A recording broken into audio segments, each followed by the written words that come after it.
So that's a whole different bunch of other theology. But I think that, the idea of trying to say that the marriage supper in Revelation 19 happened in 1984 in Korea is preposterous. You want to explain a little bit about how they see everything with the what happened over there in Korea with the candles and everything? Kelsey? Well, yeah, so in 1984, or actually this is their, how do I say, like their justification for saying that Ahnsahnghong revealed to us who God the Mother was. They said he did so in the 1984 Passover ceremony, and that year he decided to hold the Passover ceremony in a wedding hall. And because he held it in a wedding hall, there were red and blue candles, and because he had John Gil-ja give the prayer, that's all proof that he is revealing who God the Mother is, that it was John Gil-ja. But there's a couple of things to break down there. First of all, like a wedding hall is a location that can hold, a lot more people than the WMSCOG church at the time, right? Even actually, like nowadays, well, not within COVID, but like before COVID, they would hold Passover ceremonies in like much larger locations, because Passover is like the day that like everybody comes. It's like for lack of a better example, Christmas, right? People like from all over go to church on Christmas, right? And the WMSCOG, people from all over go and keep the Passover. And so they need a larger location. So he rented out a wedding hall. And in a wedding hall, what are you going to find? Wedding materials. So in Korea, red and blue candles are wedding materials. So he rented out a larger location for the Passover, and then he had her give the closing, or give the prayer. And the WMSCOG leads you to believe that he was having her give the Passover prayer, the prayer over the bread and wine, but actually he didn't. Because if you look online, I think somebody posted I think I saw some on Instagram, someone posted that, like a picture of John Gil-ja giving the prayer in the 1984 Passover ceremony, but it was the closing prayer because all the bread was gone. Oh, yeah, I've seen that.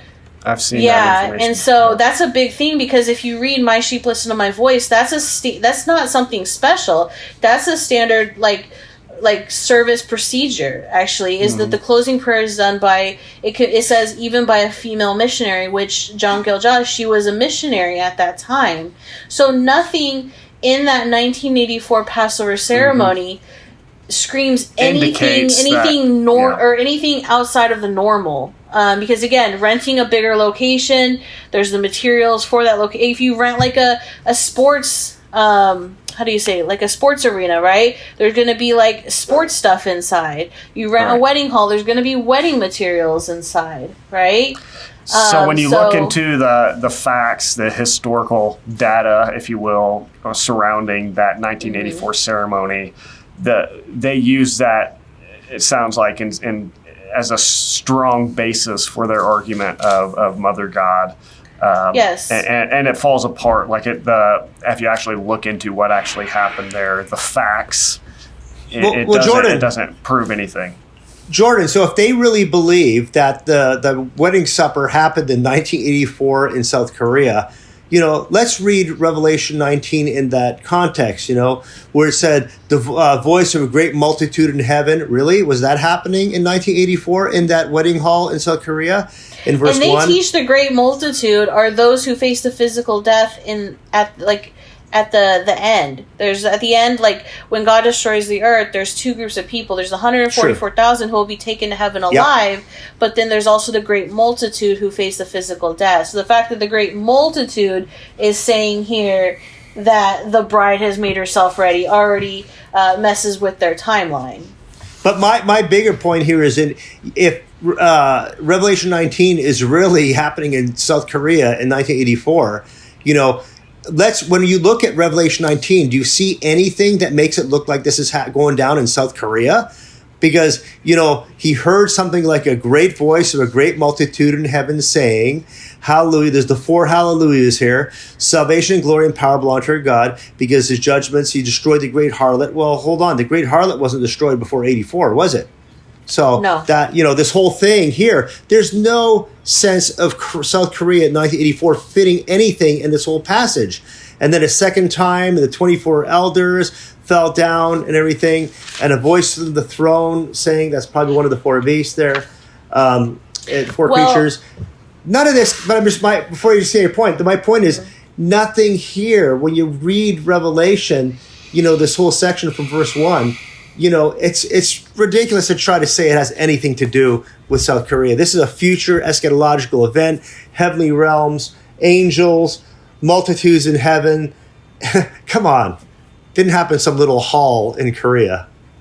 Right. And they also have a wedding photo that actually, it wasn't until, I want to say 2013-ish, that they started, at seminars, they started showing, which seminars are only for WMSCOG members. So the ones I went to were the ones that, it was for WMSCOG members, but I think it was for specifically the ones who preach, but I could be wrong.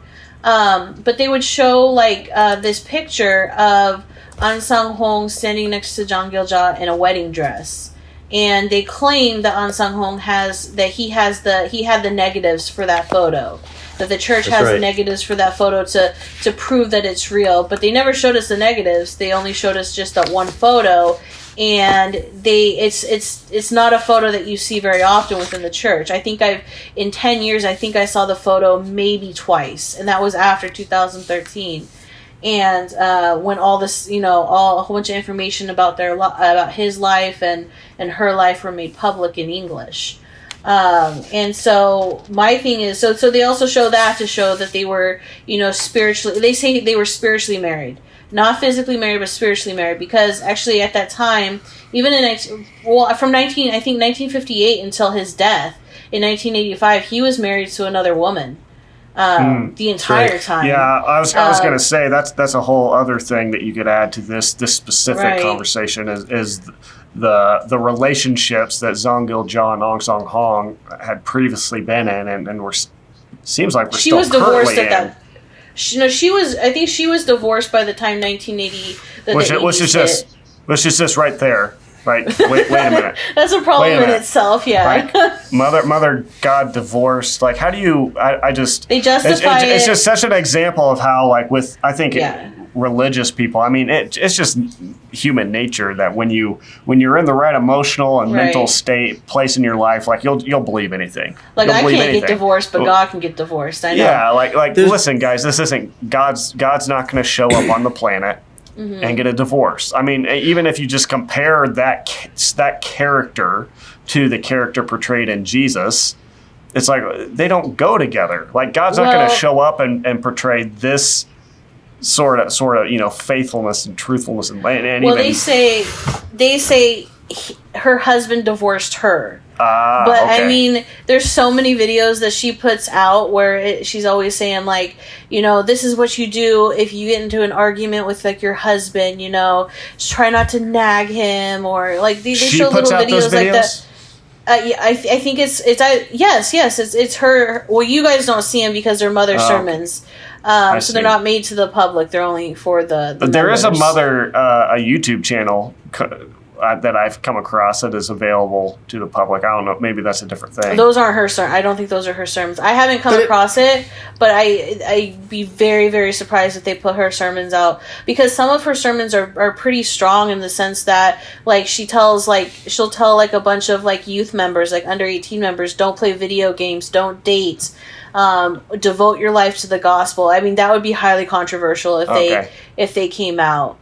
And you think that if mother and father of omniscience and they know everything before the foundation of the world, they would have married that wrong person too. So yeah, they use the verse in I think it's in Hebrews. I think it's Hebrews. Let me see if I can find it real quick. I think it's 2. Yeah, Hebrews chapter 2, verse not 14. It's the one that says he has to be made like us in every way. Yeah. Hebrews. Maybe Hebrews. I know it's in Hebrews. 1 through, it probably is 2. Chapter 2. I see Hebrews 2 and 14. It says, since the children are flesh and blood, he too shared in their humanity, so that by his death he might destroy him who holds the power of death, that is the devil, and free those who all their lives were held in slavery by fear of death. I know that's one of the verses they show, but there's another one that says so he had to be made like us in every way. And so, because, human beings get divorced, it's okay, God gets divorced. They say that stuff is not important for our salvation. The important part is that the Ahnsahnghong, he brought the Passover, he fulfilled the prophecies. That's what we should, pay attention to. We shouldn't pay attention to the physical life, because it can be a stumbling block, just as Jesus was a stumbling block for people. They always have an out. They always have they're always going to have a justification. Yeah, they're always. It's not only him, but it's any cult leader. There's always some justification for why they do things a certain way, and the number one sign of a destructive cult is you can't question anything about the leader. So, for example, one of in one of the threads of the videos, I don't know how many times I've asked, where is the proof that Ahnsahnghong was baptized in 1948, and I mean, there's got to be at least, 100 responses total. And there's, people are saying they're comparing it to, there was no proof for Jesus. Why do you need proof for Ahnsahnghong? I'll see you in the last day. These kind of things. And it's but they can't answer the question. And they're just proving they're just proving even further how much more the WMSCOG is a destructive cult, because you can't ask a simple question for a claim that they make. And it can't be defended. It can't be defended in a legitimate way. You can't, I run across that all the time. I just want to have a conversation with these guys. I have legitimate questions, legitimate problems with the way they understand certain scriptures and come to these conclusions, and I'll bring out a point, and rather than, I just want somebody, members to come and give a legitimate reason or response to anything we're saying. The Staff of Moses series, for example, that we're doing. I've had a lot of responses from WMSCOG members, but all of them are just stupid. I mean, I don't mean that to be mean, but they're just ridiculously unintelligent and unthoughtful comments. And I'm not Dark Light Studios. Yeah, Dark Light Studios, and just saying you're going in the way of Judas, and it's well, okay, maybe we are, but could you just listen to what we're saying and give a response to it? I always say with cults, a lot of cults, to every doctrine, they know the verses are in there, but they always have an answer. But a lot of times it's a really bad answer. So guys, just because they have an answer doesn't mean it's a good answer. It can be an awful answer. Yep. And another thing that I've encountered a lot too is that people don't want to answer, and especially for the where's the proof that Ahnsahnghong was baptized in 1948. Specifically for that question, they said, what does it matter? You're not going to believe anyways. Well, if it doesn't matter, then why can't you just show me or tell me the proof? I just had a member gave me that exact same response. It's because that's one of the things we're told to tell people. Yeah. When I was a member, one of the pastors, he gave an example. He's like, people are going to throw grenades at you. Don't just hold it and try to respond to everything they say. Throw it back at them and walk away. And this is something. Well, I don't think we could be more thorough. Yeah, we've been really thorough tonight, haven't we? This isn't even just to so much of what was just said about the nature of the responses that are given to the arguments we're giving, and sort of the dodging of questions and the refusal to give a legitimate response or reason for what they believe. This is something that other cults do. This is something that a lot of Christians do. Can do. They can. This is just, I think, maybe a good point to say, whatever belief system you have, you owe it to yourself, your own intelligence, to know why you believe it, and to be capable of, if somebody comes and asks you a sincere question, as I think is what we're doing. The essence of what we're doing in the Staff of Moses series in these videos is we're just saying, look, you guys say this. Well, what about this sort of, what about these arguments that we're giving here? What about these rebuttals to what you're saying? Do you have a way of responding to that? And so whatever belief system you're in, whatever you believe, you should be willing, to to be able to respond to those kind of questions. The truth, if you have the truth, it should be able to handle pushback.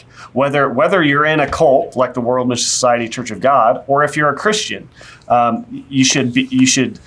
If you have the truth, you should be capable of giving reasonable, rational, legitimate responses to people like us who might question or push back against what you believe. And really think it through, especially on salvation issues like, how many gods there is. Just don't go surface. They've written this book to try to show us that, they have all the answers, but, again and again, the answers just don't hold up the scrutiny when you push it deep.